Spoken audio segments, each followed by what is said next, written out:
नमस्कार बोकारो। अभी जो प्रकरण चल रहा है इनकी पत्नी का, वैष्णवी का, तो इसमें बहुत सारी बातें उभर करके आई हैं। उनके पिता, माँ, भाई और रीता सिंह और समाज की बहुत सारी महिलाओं ने यहाँ धरना दिया और नाटकीय ढंग से, हाई प्रोफाइल ढंग से उस धरना को सुनवा भी दिया गया। और आप बीच में थे नहीं, इसलिए बीटीवी न्यूज ने आपसे संपर्क साधने का प्रयास किया, लेकिन आप थे नहीं यहाँ। आज हमारे साथ हैं आप। हमारे दर्शकों को ये बताएं कि बीटीवी न्यूज ने जो अभी तक जो दिखाया है उसको कितना हद तक आप स्वीकारते हैं सही? देखिए, मैं तो जब आया यहाँ पे तो सबसे पहले मुझे कई लोगों ने, जब मेरे फोन से बातें हुई तो उन लोगों ने सबसे पहले यही बताया कि आप काइंडली बीटीवी पे आप जल्दी से देखिए, आपके स्कूल के बारे में आ रहा है और आपकी पत्नी और आपके बच्चे के बारे में जो प्रताड़ना चल रही है सास ससुर द्वारा पिछले करीब विगत दिनों से। मैं बड़ा ये हुआ, मैं आया और मैंने बीटीवी सारे जब मैंने देखा तो मैं यही कह सकता हूँ कि पहली बार किसी मीडिया ने इतना बड़ा साहसिक कदम जो है उठाया। और क्योंकि जो मसला अभी है वो केवल एक जनरल ऑक्यूपेशन से नहीं जुड़ा हुआ है, बल्कि एक शिक्षा जगत से जुड़ी हुई मसला है, जिसमें एक शिक्षाविद अपने आप को बाहर ये प्रोजेक्ट करते हैं कि मैं शिक्षाविद हूँ, लेकिन वो राक्षस वाला जो दानवी रूप लेकर के बच्चों के भविष्य के साथ ही खिलवाड़ नहीं कर रहा है, बल्कि एक महिला और उसके बच्चे को, जो उनकी बहू और पोती है, उसके साथ जिस तरह का मानवीय व्यवहार कर रहा है, ये बात उजागर करने में जो योगदान आपके टीवी का है, मैं इसकी भूरी प्रशंसा करता हूँ। और मैं आपके हौसले की तहे दिल से तारीफ करता हूं कि आपने सच्चाई को, जो मीडिया का धर्म है, ईमान है और जो कर्तव्य है, वो निर्वहन करते हुए आपने इस बात को जो जनता के सामने रखी। और आज जनता में ये बात जब सामने गई है, जनता में जो उबाल आया है, जनता में जो सच्चाई के प्रति जो उन्होंने जो समझा है और सच्चाई को जाना है, इससे मुझे लगता है कि आपके जो प्रतिभा है और आपकी जो काबिलियत है उसको सब लोगों ने पहचाना। और मैं अपने व्यक्तिगत रूप से आपका बहुत बहुत धन्यवाद देता हूं कि कम से कम आपने सच्चाई को सामने रखा है और प्रशासन को आपने जगाया है, सारे लोगों को आपने इससे अवगत कराया है। और मुझे पूरी उम्मीद है कि ऐसे लोग जो इस तरह का दो डबल स्टैंडर्ड अपनी लाइफ में रखते हैं, सामने कुछ होते हैं और समाज का शोषण करते हैं, इससे जरूर कर्टेल करने में, उसको दबाने में बहुत सहायता मिलेगी और अंतोगत समाज का जो है कल्याण होगा। अच्छा, ये बताइए सुबोध जी, आपकी पत्नी का जो मामला है, पिछले 2 साल से आपके पिता का और आपका झगड़ा की बात हो रही है कि दोनों बाप बेटे में झगड़ा है और उसके बीच में उनकी बहू पीसी जा रही है, मतलब जौ के साथ गुड़ पीसा जा रहा है। ऐसा हुआ है, आप लोगों के साथ केस भी हुआ, हाई कोर्ट में मामला भी चला है और पिछले दिसंबर से आपकी पत्नी को एक कमरे में बंद कर दिया, ऐसा आरोप लगा है और उसको बाहर नहीं निकलने दिया। खाने का जो सामान है उनको खिड़की से दिया जाता है, आपके हॉस्टल में जो बनता है वो खाना दिया जाता है। तो आप लोग साथ में क्यों नहीं रहते हैं और इस पर आपकी प्रतिक्रिया क्या है? नहीं, ऐसा है कि 2010 के दिवाली के समय से जो है मैं लगातार स्कूल में बैठने लगा था, क्योंकि मैं ज़्यादा वकालत करता था। तो उस समय क्योंकि पटाखे काफ़ी फूटने लगे थे, तो मैं उस समय से ज़्यादा समय देने लगा था स्कूल को, ज़्यादातर तो मैं रहता नहीं था। और जब एज ए प्रिंसिपल मैं बैठने लगा तो कई चीज़ें जो है वो सामने आने लगी मेरे पास में, जैसे महिलाओं का यौन शोषण करना डायरेक्टर के द्वारा, और बच्चों को ग्राउंड नहीं देना, उनके प्रैक्टिकल क्लासेस 12 के नहीं होते थे, टीचर्स वैकेंट रहते थे, टीचर्स को सैलरी नहीं थी, उन लोग रो रहे थे, किसी को कभी भी निकाला जा रहा था। मतलब रैम्पेंट एक तरह से करप्शन जिसको आप कहते हैं, एक आदमी जो है कर रहे थे और उसमें कुछ लोग उनका साथ दे रहे थे वहाँ स्कूल में। इस बात को, उसके बाद कमर्शलाइजेशन ऑफ बिल्डिंग हो गई, जो बिल्डिंग स्कूल के लिए दिया गया उसको उन्होंने कोचिंग इंस्टीट्यूट के हवाले कर दिया गया। 18 से 20 रूम, 40 रूम 15,000 रुपये महीना पे देने लगे, लाखों की आमदनी होने लगी, एटीएम मेन गेट पे स्टेट बैंक का खोलने लगे। तो ये सबसे अराजकता की स्थिति जब आने लगी तो मैंने इस बात को वहाँ पे रखना शुरू किया। आप प्रिंसिपल थे? हाँ, मैं प्रिंसिपल था उस समय। तो मैंने इस बात को मैनेजमेंट मीन्स क्या, डायरेक्टर साहब जो है उनको मैंने ये बताया कि ये गलत हो रहा है, ऐसा नहीं होना चाहिए, बच्चों को आप देखें। इस तरह से हमारा धीरे धीरे क्या, उसमें सेक्सुअल असॉल्ट सबसे बड़ा एक मुद्दा था कि वो महिलाओं को तनख्वाह के नाम पे कि तुमको 3500 बाकी को मिलता है, तुमको 5000 अगर हम देंगे तो मुझे क्या बेनिफिट होगा।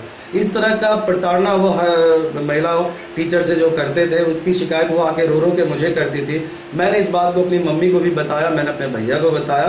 ये सारे प्रमाण मेरे पास हैं, मैं ऑन कैमरा बोल रहा हूँ आपको। और जब भी जिस दिन भी आप प्रेस कॉन्फ्रेंस करके आप लोग चाहेंगे, मैं उसको देने के लिए तैयार हूँ, बट एक प्रेस कॉन्फ्रेंस बनानी चाहिए, 1 by 1 मैं नहीं। अच्छा ये बताइए, अभी जो आपने बहुत बड़ी बात कह दी, स्कूल में जो घट रही घटनाओं के बारे में, आप प्रिंसिपल थे उस समय, महिलाओं के साथ जो यौन शोषण की बात हो रही, कोई केस है आपके पास इस तरह का जो आया हुआ था? बिल्कुल बिल्कुल, मेरे पास प्रमाण है कि महिला टीचर रो रही हैं। मैंने ऑलरेडी हाई कोर्ट में मेरे पास वो जवाब, जब इन्होंने हम पे हमला किया, कातिलाना हमला मेरे घर पे, मैं लहूलुहान था, और जब केस हो गई इनके ऊपर में, तो ये हाई कोर्ट में क्वेश्चन में गए हैं कि मैं कैसे कर सकता हूँ, मैं तो बाप हूँ। इनके बड़े लॉयर मिस्टर BM त्रिपाठी और वहाँ पे KP देव साहब, ये दोनों मिलकर वहाँ आर्ग्यू कर रहे थे। मैं खुद पर्सन में इंडिविजुअल केस लड़ रहा था मैं अपना हाई कोर्ट में। वहाँ पे मैंने अपने जवाब में वो CD दाखिल की है, और मैंने अपने जवाब में जो उन्होंने क्वेश्चन कर दिया है, उसके जवाब मैंने लिखा है कि ये अपने आप को प्रतिष्ठित कहते हैं, बट प्रतिष्ठा इनकी ये है कि ये इस तरह का काम में लिप्त हैं, जिसे मैं साबित करना चाहता हूं। और हमारे डायरेक्टर कैप्टन यादव को उनका काउंटर देने की ताकत नहीं है, उनका खंडन तक उन्होंने हाई कोर्ट में नहीं किया है। और जस्टिस साहब ने उनसे बहुत उनको देखा और उनसे पूछा भी इस बात को कि ये बात जो है ऐसा ऐसा लिखा हुआ है, उनसे सवाल जवाब भी हुए हैं चैम्बर में।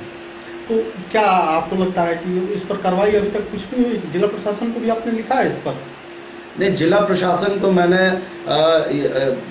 एज ए इंडिविजुअल मैंने नहीं लिखा है, क्योंकि जिस तरह से वो केस चल रहे हैं और केस में जिस तरह से पुलिस प्रशासन उनकी मदद कर रही है, मुझे कहीं ऐसा कभी समय नजर नहीं आया कि मैं जिला प्रशासन को इस बात की जानकारी दूं। दो कि बच्चों ने, जो 12th क्लास के बच्चे अभी पास आउट कर रहे हैं, उन्होंने जिला प्रशासन को इसकी जानकारी दी है, जिसकी एक कॉपी मुझे भी मिली है, जो मैं आपको दे सकता हूँ। अच्छा ये बताइए, जो CD है उस CD में क्या है? उस CD में वो जो महिला है वो रो रही है, और हमारे डायरेक्टर साहब जो उसको कहते थे वो सारी बातें वो बता रही हैं कि हमको सर देके बुलाते हैं अपने चैम्बर में और बोलते हैं कि 3,500 से तुमको 5,000 तुमको हम करेंगे, मुझे इसका क्या बेनिफिट होगा। तो वो कह रही है कि आपका बेनिफिट हो रहा है सर, मैं तो टाइपिस्ट के रूप में आई हूँ, तो मैं तो आपका क्वेश्चन टाइप कर रही हूँ, इससे ज़्यादा बेनिफिट क्या होगा। उन्होंने बात को बदल दिया इस बात को लेकर के, तो वो बोले कि तुम मेरे बगल में आओ, फिर वो नहीं गई है, और इस तरह से उसको सेक्सुअल जो एक असॉल्ट है उसकी ट्राई कर रहे थे, जिसकी वो रो रो के कहानी हमें बता रही थी। वो सारे रिकॉर्डेड फॉर्म में है, इसलिए रिकॉर्ड करनी पड़ी क्योंकि मेरी मम्मी को जब ये कहा जाता है तो मम्मी कहती है कि वो बूढ़ा बनाया है स्कूल को, मतलब अपनी भाषा में बोलते अगर वो बनैल के हन और ओकर गोदी में कोई बैठे चाहे छे तो तोरा की तकलीफ छे, वो बनैल के हन तो वो जानते। तो हम बोले अच्छा ठीक है, तो फिर इसलिए मैंने रिकॉर्ड किया। मुझे लगा शायद मम्मी ये सोचती होंगी कि क्योंकि उनसे विरोध चल रहा है कई मामलों पे, इसके कारण से तो मैं उनको नहीं कर रहा हूँ, फंसा रहा हूँ। तो मैंने उसकी रिकॉर्डिंग करके दिखाई थी, वो भी उनके बिना मेरे मोबाइल में, कि देखो मम्मी इस लड़की से बात करो, ये पीड़िता है इस तरह से।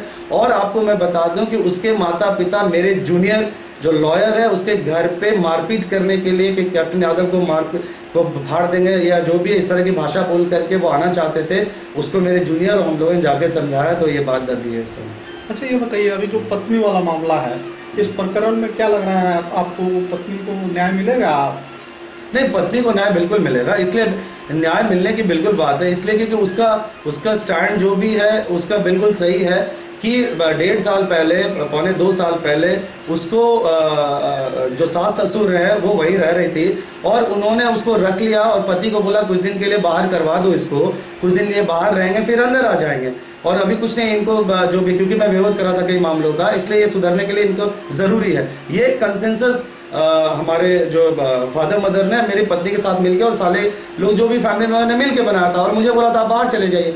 मैं जब बाहर आ गया 18 नवंबर 2011 को, तो जब मैं ऑफिस खाली कर दिया तो 22 नवंबर को फिर पता नहीं क्या हुआ, जब इन लोग और जब 22 नवंबर को उन्होंने हम पे केस कर दिया कि हमसे, मेरे साथ झूठा केस कर दिया, हमारे साथ घुस गए, मारपीट किए। और मांझा कार जो मेरे नाम पे है, सुबोध कुमार यूजर नेम में है प्रिंसिपल के नाम पे, कि वो चोरी कर लिए और मेरे ऊपर चोरी का इल्जाम लगा कार का।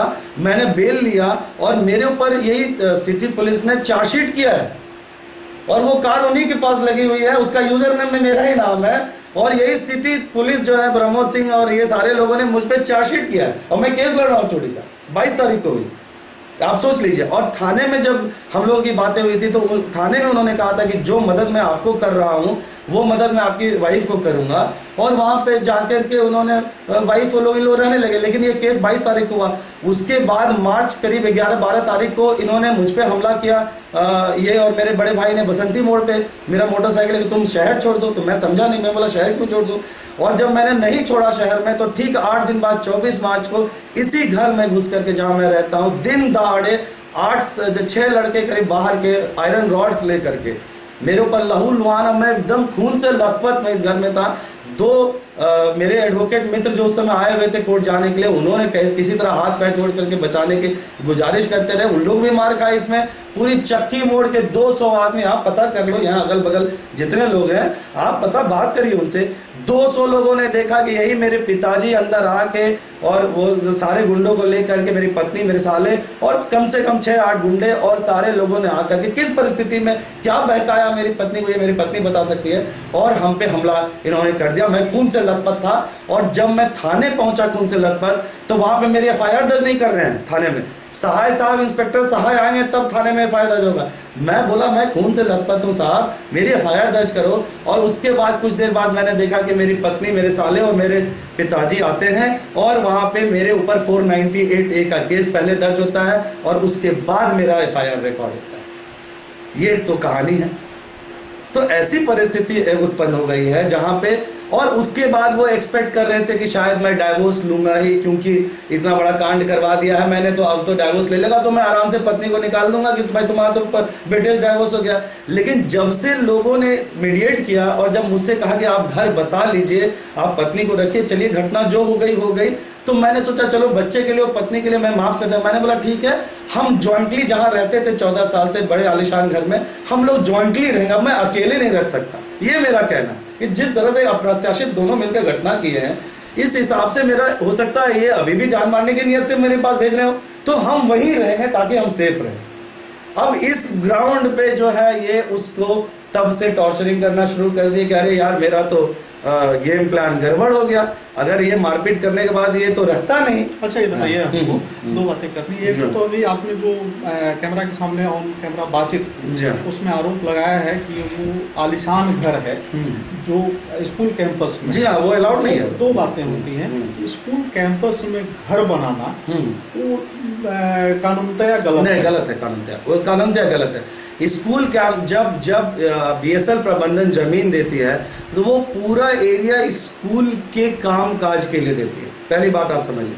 और उसमें जो भी कंस्ट्रक्शन होगा वो रेलिवेंट होगा स्कूल के पर्पस के लिए। जैसे स्टाफ क्वार्टर हुआ, जैसे अगर कोई गेट कीपर रहता है तो उसके लिए एक क्वार्टर बन सकती है जो टेम्पोररी नेचर का हो सकता है, उसको डिमोलिश किया जा सकता है इवन टाइम जब आएगा वो एक, क्योंकि वो स्कूल से रिलेटेड है। क्योंकि गार्ड कहाँ रहेगा रात में भाई, उसकी पत्नी कहाँ रहेगी अगर वो 24 घंटा रहता है, तो वो एक अलग मसला है। लेकिन आलीशान कोठी बना लेना जिसकी परमानेंट स्ट्रक्चर खड़ा कर देना, वो बायलॉज का बिल्कुल उल्लंघन है। अच्छा आप तो वहाँ रहे हैं, बिल्कुल। ये बताइए वो जो कोठी है कितने कमरों का है और कितना तल्ला? मैं बता रहा हूँ वो 10 रूम का है और 4 तल्ले की कोठी है।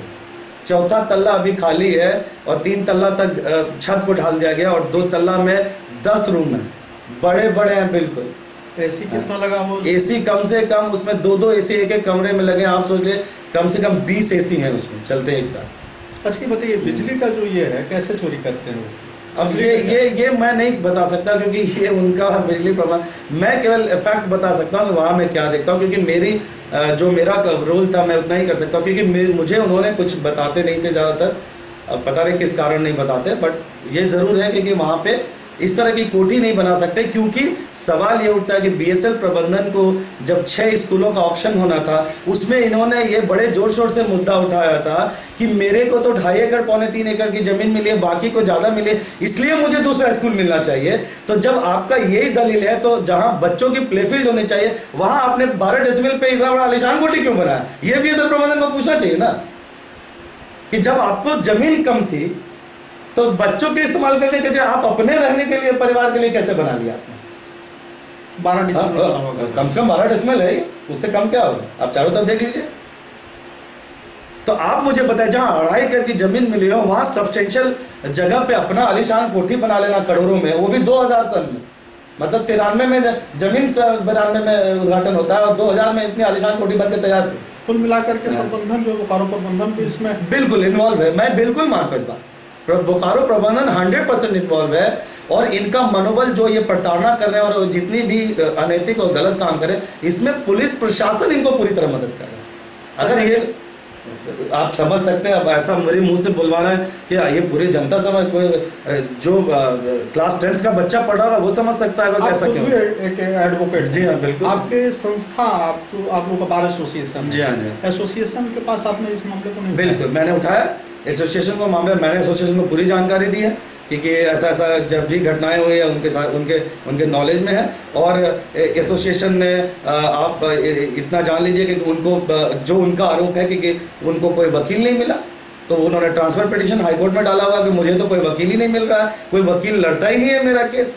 अब पता नहीं ये झूठ है कि सच है, लेकिन एसोसिएशन के नॉलेज में पूरी जानकारी दे दी गई है।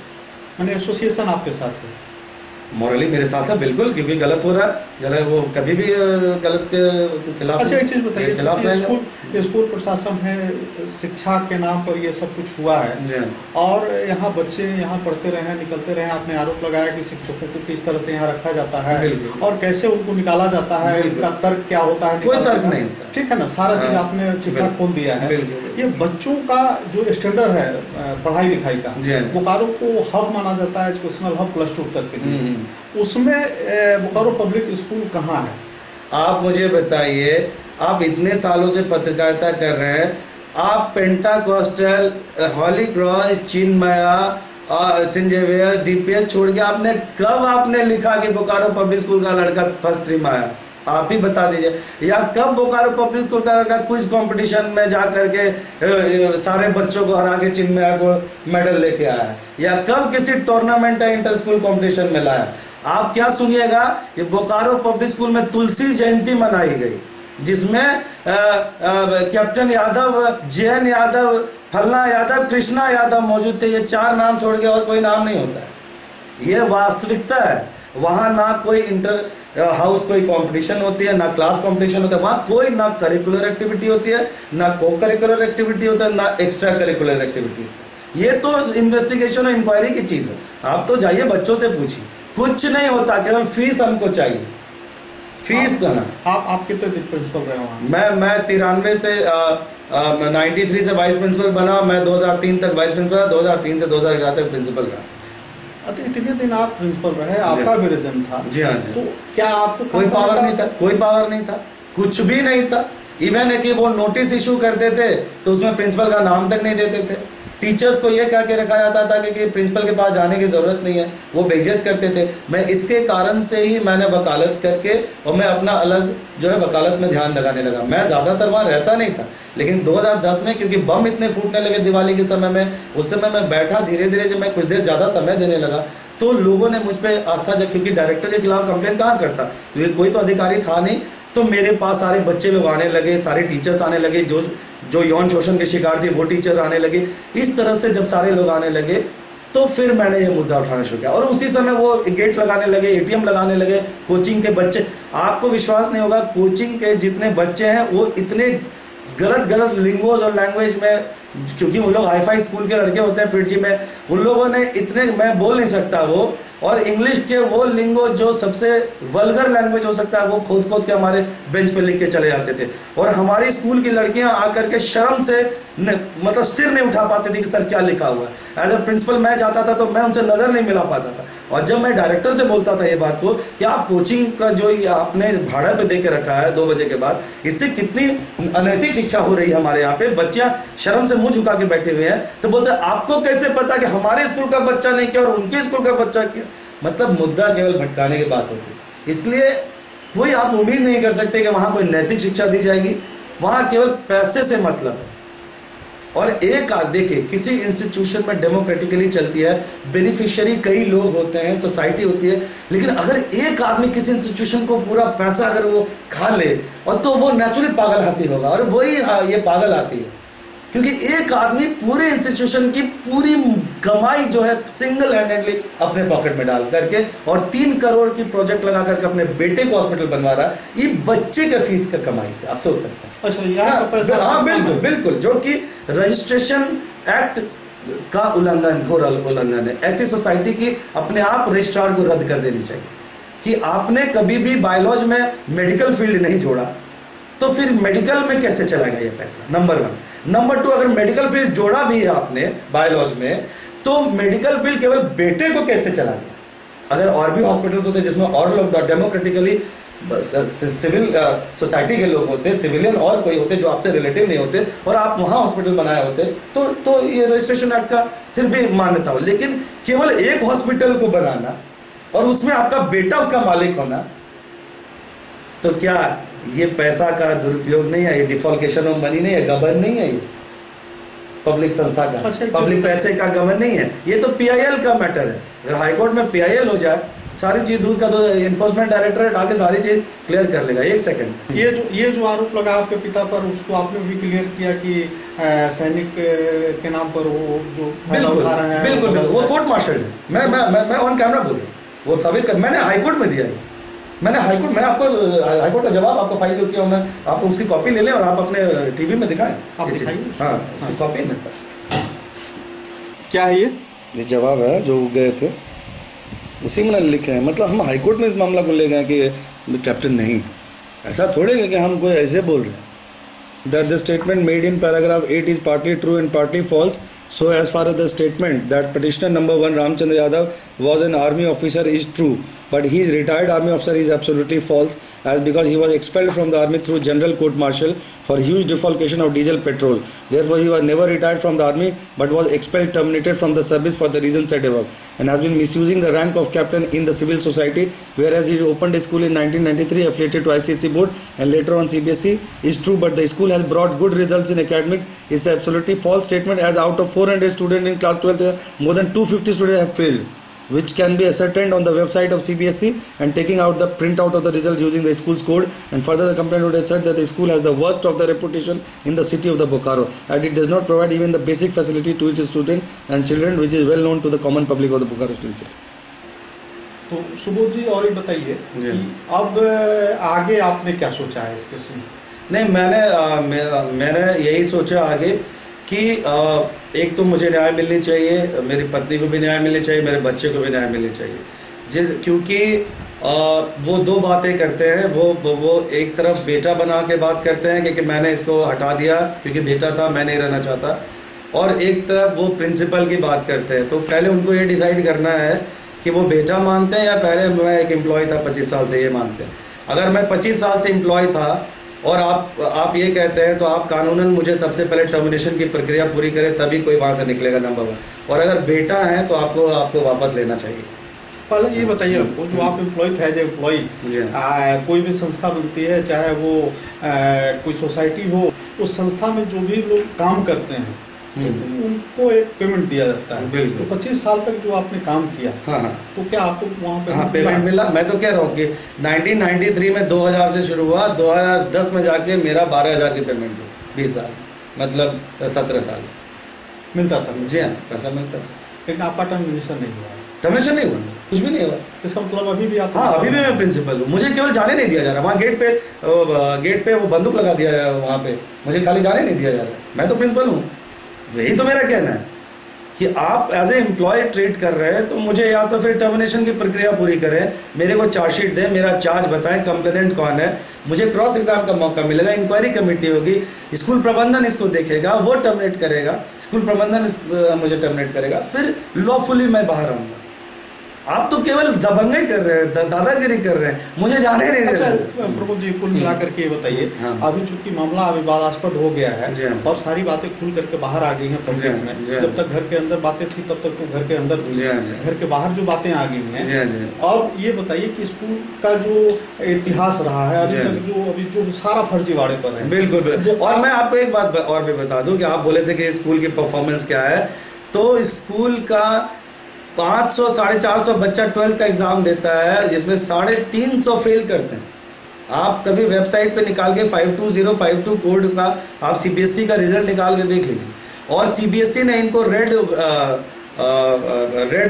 एक नोटिस होती है वो पकड़ाए हुए है कि अगर 3 साल तक लगातार हो गए तो आपकी +2 की एफिलिएशन हम कैंसिल कर देंगे, क्योंकि इतना ज्यादा फॉर्म जाती है इसकी सप्लीमेंट्री की कि सीबीएसई पागल हो चुका है कि कैसा स्कूल है जिसमें 500 बच्चा 12th का एग्जाम देता है और 300 फेलियर लिस्ट में आता है।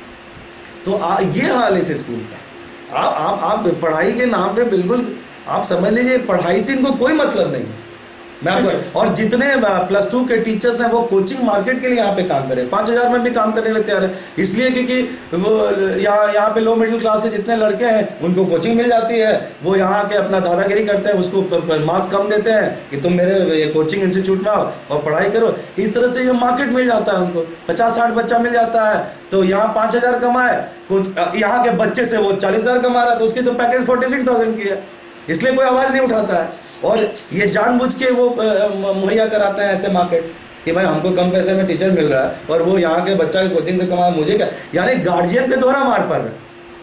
गार्जियन यहाँ का भी पैसा दे रहा है और उस बच्चे को कोचिंग में भी वहाँ खींच के ले जा रहा है। चलिए अब आप ये बताइए हमको कि बातें तो बहुत होगी, सारी बातें पब्लिक के सामने आ रही हैं।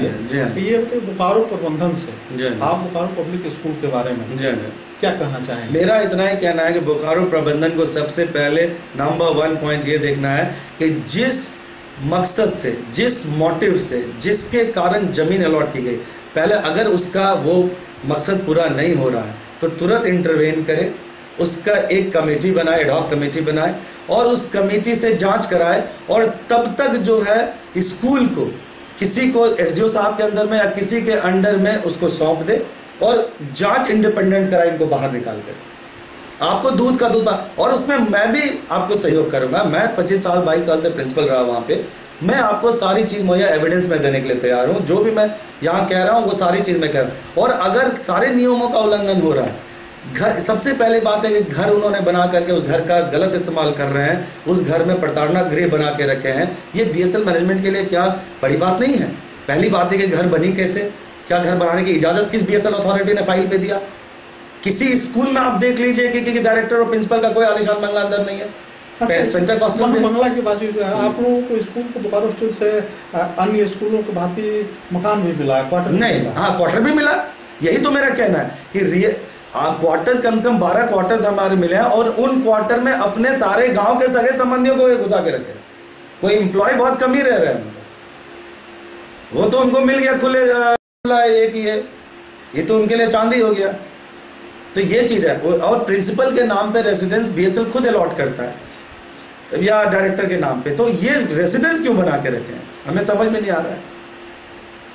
और किसने, हमको तो आश्चर्य लगता है कि बीएसएल ने सचमुच इजाजत दी है नहीं दी। ये सबसे बड़ी इशू है कि क्या 2.5 एकड़ की जमीन में, क्या 12 से 15 डेसिमल के जमीन पे आलीशान बिल्डिंग बनाने की कोई भी आपने परमिशन लिए? तो उन्होंने चला के क्या किया है, एक हॉस्टल 2 लिख दिया वहां। अब आप देख लो, मतलब आंखों के सामने धोखा देना।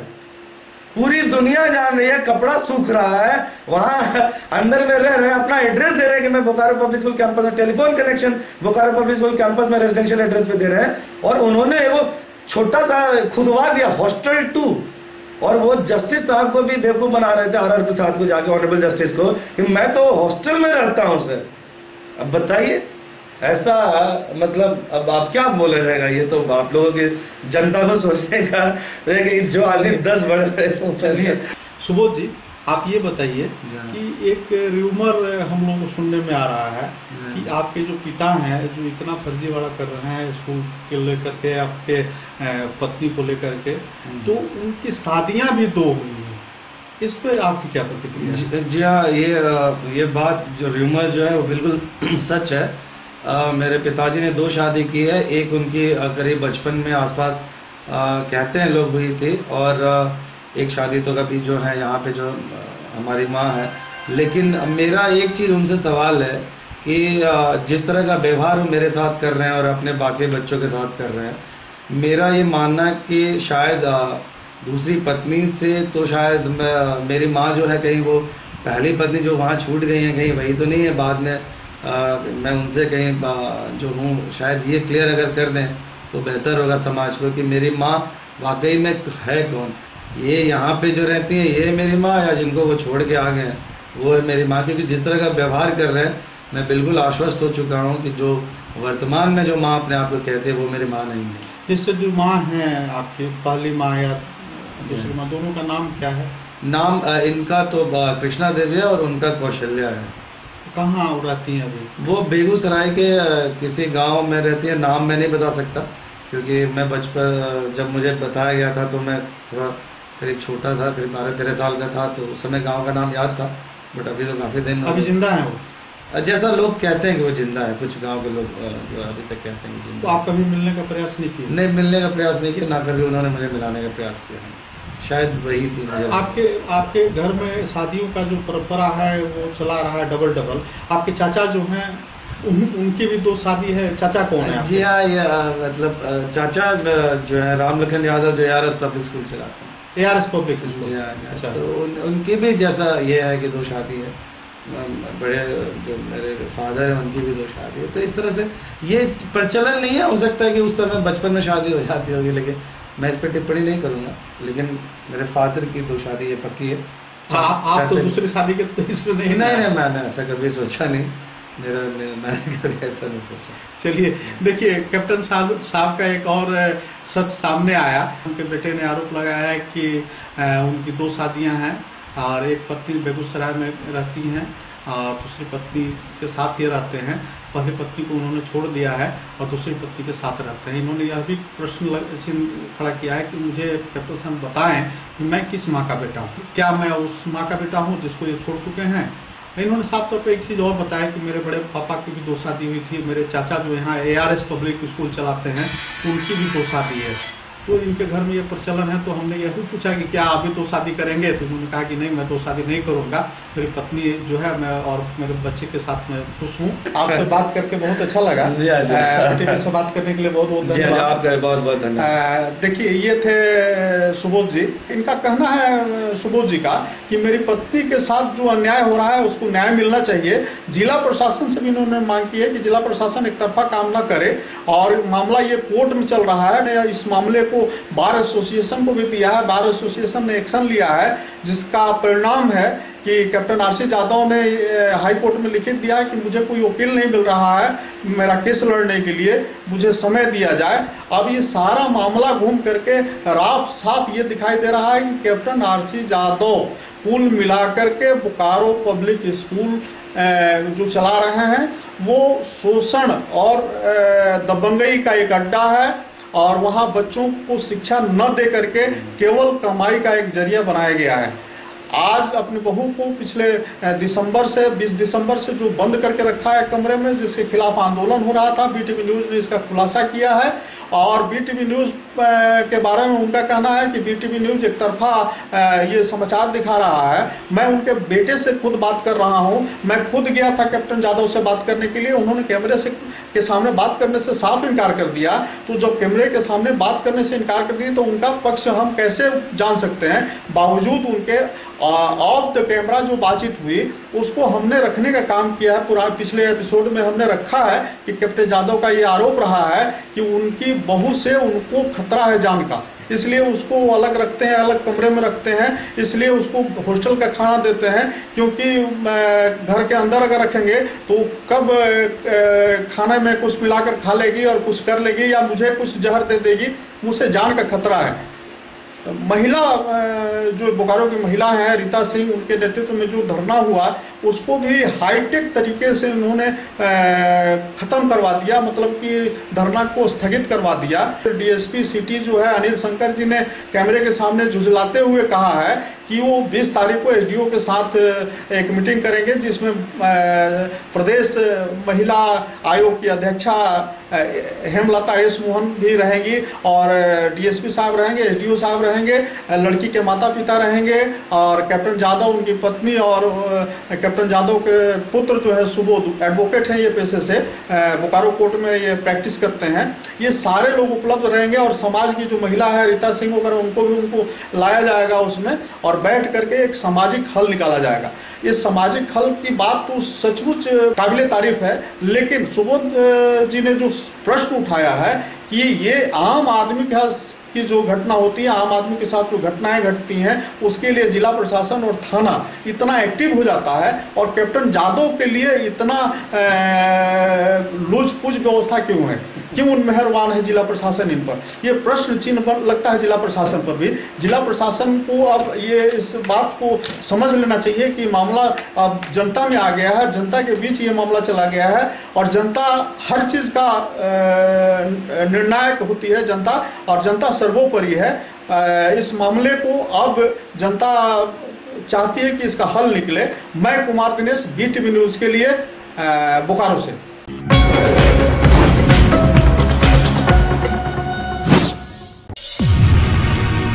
श्री राम वाटिका, सच एंड फेयर, मजबूती है अपनी पहचान।